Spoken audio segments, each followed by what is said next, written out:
mother of 3 boys and full-time housewife. Full-time housewife is a lot of work. Okay, thank you, Sumie, so much for the introduction. Today, we're going to talk about picky eating. Sumie has 3 rounds of experience. I am still going through the experience. We're going to talk all about how are parents to be blamed when their children are actually picky eaters. You got to watch this. Okay, so picky eating. It's a very, very hot topic these days, of course, because children, I think when children have more options, they are more prone to being picky eaters. Okay, so I want to start with, do you think there are instances where parents can actually be the reason why a child is a picky eater? Yes. I mean, maybe like half of it, but not all. You know, I have seen like mothers who really like do, a lot of things. I mean, take a lot of steps for the boys not to be picky eaters, but still they have picky eaters. So we can't truly fully blame the mother. But basically, we have to be strong enough to see our kids, you know, cry or uncomfortable or sad. Reject something. Yeah, so you just have to turn, it's okay. You know, you have to be strong. He has to try, unless if it's really, really, you know, like non-edible. So you understand. But I think picky eaters comes from habits at home. Like I've tried with all my 3 boys were 3 different characters. So the first one until now is still picky eater, because from him, how I learned to train my other 2. So he is still picky eater, but I don't give in. It's like, this is what is going to be on the table. Everyone is happy. If you're not happy, this is all you have. Yeah. So that's why you have to. Yeah, you just have to program your brain to like, it's okay. He's not going to die without, you know, starving. He's not going to die. Yeah. So he just knows. After that, he comes back and eats the same thing. So a lot of mothers, we panic. So when we panic, they will think that, oh, panic works. So my mother is changing the menu because we panic. Oh, it's not nice. Oh, let me try this. Oh, it's too sour. You know, kids can be so dramatic, right? So if it's little bit, oh, too hard, I burn. So is this kind of things that when we panic, that's it. That's it. Then they know already. Okay, it's their key to get what they want. Yeah. Okay, it's not torture, right? I don't think so. Once you are the 3rd child, you will know. You eat off the floor. I understand that. But yeah, I also think so. I honestly think, and it's not that I self-reflect more than others, but I do think I play a very, very strong part in why my children are picky eaters, because I panic very quickly. When they don't eat, when they get hungry, I panic. Like literally my 2nd child right now, who is 3, has a standard diet of pancakes, plain noodles, waffles, rice, plain rice, French fries. So of course, when I realized that he only relies on that food, I try to make the pancake extra healthy. I try to make the waffles extra healthy, but that's literally it. That is all his diet. And satay. A 6 rotation, and they are like, that's it. And he has never eaten anything in his entire life but that. But I also think every time he doesn't eat, I succumb to it and I start giving him what he wants, or I start coming up with many, many options, and that's maybe my mistake. There's one video last time, they said, if adults can pick what they want to eat, why can't children?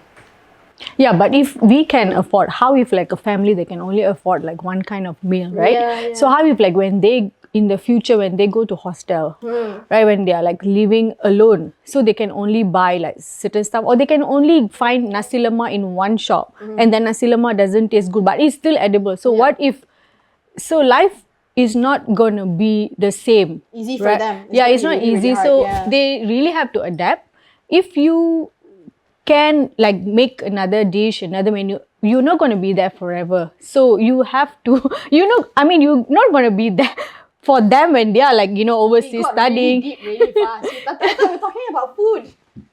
I mean, that's what 100% I agree. Yeah. So you, in your mind, right? It's like better for them to cry now than they cry later. You know, they'll help them. Yeah, where you are not there to help them always. True. So the food is the basic stuff they learn. You mentioned it just now that you put out like a certain meal, and whether or not it accommodates one child, you don't really give in to it. Has this always been the case? Like, was it the same when you had your first child, or is it something you adapted after you learned that this has kind of evolved into like my child being a picky eater? Okay, the first child, of course, I myself was learning a lot, right? So I was very emotional. So no matter what, your first child holds a very special place Of in your course. heart, right? So when he doesn't eat, it's like I can even cry, because you're so young, so vulnerable, things like that.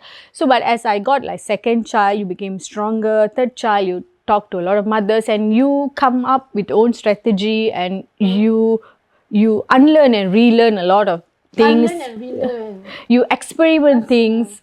So that's how this one phase where everybody can eat solid ready, right? So I just put out like one menu, like this is how it's going to, but I give them chance because like now, like every week I have one day where I write my menus to buy all my grocery list. So I give them chance, what do you all want? So they get to choose. So it's not that I'm like, like this is what I'm going to serve, right?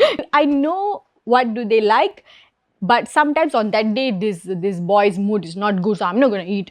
So I don't entertain this kind of stuff. I mean, I address it, but he's not going to not eat because of that feeling, Okay. Yeah, So what so- do they like to eat actually? or chicken rice. They like all kind of food, like Malay food, Chinese food, Indian food, Western food. You cook multiple times in a day? No, I only cook once. For dinner. Because macam, like even for my kids, I try to kind of serve one meal, but I try to have something in there that everyone likes. So it doesn't feel like I'm leaving anyone out. But I can't seem to do that with my second child. He just don't want to eat. And he pulls a fuss. And he goes there in Marajo. And he says, no, I don't want to talk to anyone. Because there's nothing that he eats. So I can't help it because sometimes he ends up going to bed hungry.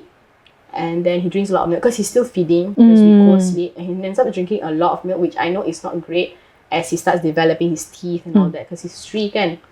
So I succumb to it all the time. I know. And he eats like plain noodles. So we have to make like high protein noodles with like high protein flour because he's not eating anything else. That is really, really tricky. And I cry a lot. But why don't you want to eat? Just try this. Eat this and you get a jelly. I always bribe them. I bribe them a lot. I bribe my second one so much. Eat this and you get a jelly. Eat this and you eat a chocolate. And like, it works, but I don't know for how long. Yeah, I did that also. Like during my two kids era. Two kids era. That's where, maybe my third one will be. Third one is like, This is me in the future. that's it. That's Sorry, it. That's it, boys. You just have to like follow mommy now, like that. I did that. I mean, I'm not blaming them. We also trying our hard, right? But so that's why I think that we ourselves, we will evolve as they grow up, right? Yeah. So at the same time, we will experiment, think, we will see their behavior change, their taste change. So just hope that we will reach where like both of us. Just pull through. Yeah. One day at a time. One bribe at a time. And he's 3, he's young, you can't, I can't force him per se because I don't want him to have a negative experience with food. I don't want him to be traumatized. Yeah. Because my mom keeps feeding me. And I remember like growing up, I was always traumatized by food because like, and that's, I'm not blaming parents whatsoever, but that's how it was then, right? If you don't feed and then you get like your elders saying, oh, you don't feed your child, are you starving him? Alamak. Am I starving my child? So I used to get very traumatized by food, especially because I was raised in an Indian family. They had this one specific dish that scared me all the time. It was a bit yellowish. It was a vegetable, but it was a bit mushy. It had little potatoes in there and stuff like that. What is It's not dal-like because I love dal, but it had a taste that I cannot consume until today. Potato, is it potato? The potatoes I will eat, but there's something else in there. It's Cauliflower, no. No, I love cauliflower now. Can't pinpoint, but it used to come in the catering. Oh. Like the families then had like catering. I used to get those caterings every day. So I would hide them under my plate. That steel plate? I would hide the mutton and that vegetable under my plate. So when I go to clean, I'll take the plate and I'll close it and I'll bring it to the kitchen and throw it in the bin. I do that. Used to hate vegetables. Now you do. Now you love them. Now I don't love them, but I have to change my perception. Of Right? Like, course, I mean, because it's for health benefits and also kids watching me. But I used to hate vegetables. I do the same thing. I used to hide, and my grandmother, you put rotan on the side here. If you don't finish vegetable, you don't stand up. You sit there for hours. I sit there for hours. Digging through, and you realize this thing actually working. She's been there for hours. Yeah. But yeah, I used to do that a lot as a child. And I don't want my child doing that because I don't want that to be his memory of food. Of course, people say, oh, you're sensitive parents, you grew up just fine, But I think there are a lot more battles they need to fight in the coming years as they grow, instead of fighting their inner battles with how they feel about food. Back then, our foods were very, very simple. You had your basics, right? Your staples and stuff like that. But so do you think the availability of like so many different kind of food that we have today actually kind of leads to like our children being picky eaters? Should we keep it back to basics like last time? Lots of things are like, there's so many alternatives. You know, like last time we had like one or two different kind of baby food. Now you have 1, 2, 3, 4 organic, non-organic, vegetarian, non-vegan, you know? Yeah. Does that make it harder for kids to kind of just appreciate what is there? Okay, like my first son, no matter like you cook about like 5, 6 averagely. I cook 5, 6 dishes per weekend lah, during weekend. Right? Or you bulk cook? No, I mean like dishes Okay. for the like 2 different type of vegetables, 2 different type of chicken, because like we eat 2 times. You see, like 5 of us, right? So it is a lot of variety, but he still wants to eat outside. Okay. So I don't think we are spoiling them. I don't know. He still wants outside because I think maybe there's more salt, right? It's salty, right? Outside food is more salt, right? So here like we don't put like that much of salt, yeah. So it's like more healthy version. It's just like in his mind, outside food is like more fun. That's what an experience too, you know, like going outside. I need to clear up my plate after. My son still like prefers like, oh, can we like order Pizza Hut? Like, I mean, all of them can we like just order KFC? So I don't think we are spoiling them, but for certain extent, yes, you're right. We are like in my case, I feel like I cook too much, but it's just the love for me. I love cooking. So I like to experiment things, right? So I want to experiment things when there are people to eat. So like during weekdays, I can't do that. So during weekend, I want to try this recipe. So so when I do that, you are right.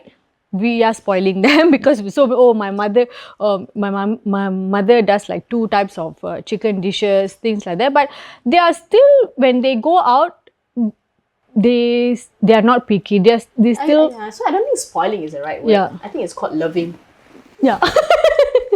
I don't think spoiling is the right word. But like that was like for home food, you know. But then now, for instance, when we go out to stores, there is so many alternatives for children. Like you have a whole aisle where they pick their food. These things are expensive. But they see all this, and I think they're just more aware that this is what kind of food, this is the things that they have in stores and stuff like that. It just makes them macam mana?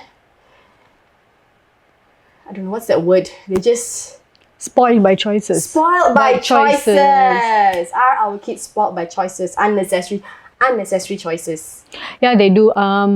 But how to face this is the education lah. Yeah. It's food education. With the labels, and then what they learn at school. Because like when the school like provide them with, I mean even us, it's just not, we can't just depend on school. When we like tell them, you know, if you eat this I mean keropok, for example, like the chips and all, right? So this is like not good for your health. Like now, like I just tell them, you know, if you keep eating all salty food, then another 3-4 years you're gonna have pimples on your forehead, you know, things like that. Basic things that they understand. Basic things that they know, like the consequences of eating. That's true. Yeah, so they should be able to learn to make proper choices, especially as they grow. Yeah. Like for my son, who's like 7, almost 7, I just tell him exactly what candy does to you. So he has never had a candy before, and lollipops and all those nonsense. And I show him pictures. Yes. I know it's like fear mongering and it's not nice because you give them nightmares and stuff like that. So he gets like really scared. But And I noticed with that, telling him exactly what it could be, he goes out and he gets like lollipops and party packs and stuff like that. I don't have to fear that he might eat it because he just doesn't want it. Yes, exactly. I mean, one of my son yeah. is like that. He's like, even if I offer him, do you want chocolate? I don't want to eat it because I have to brush my teeth. It's like the inconvenience that comes with it. He like, okay, I'd rather just like skip it, you know. I don't want to go toilet and brush my teeth again. So I don't do fear mongering, but I think certain instances it is necessary because you don't want your kid to, you know, deal with like rotten teeth. They're too young to deal with stuff like that. You know, unpleasant things, having to go for like dental appointments every month, checking it out. Yeah, and I think it kills their confidence too. Son, his teeth, he had very pretty teeth. Now we're in the topic of teeth, right? We're running, but a very quick one. Teeth. It's very, very important, and that's why eating the right food actually counts. Yes. It's teeth. It's beauty. It's superficial, but it matters. It matters because for them, like at this age, like when they go school, like social is like their biggest thing now, like friends. So like macam tiba-tiba they go with the like you know like, and then the mouth smells, the breath smell, so they feel it. It really it really you know plays with their confidence. Yes. So at this age, I mean, we can also use this kind of things to, you know, to tell them, to educate them nicely. But I mean, it doesn't. I can say nicely, you can educate them, but then you see me at home, I'm not educating like, no. If you do this what's going to happen. It's just the truth. Yeah, it's the truth. Like keep raw, keep it raw. You cannot just. That's like that kind of sums it up. Of course, we have more questions, but you kind of covered it in your sub information, that how you serve your food and stuff like that, and that's really really informative. Because I know for a fact I am a parent struggling with picky eaters. It's hard. It's so hard. You might cry. Your kid will throw the food on the floor. But it's just part of the process, right? Yeah, it's part of the process. You will get there. And if they do end up growing as picky eaters, honestly, you've done your part. Yes. You have done your part. And they will kind of grow out of it.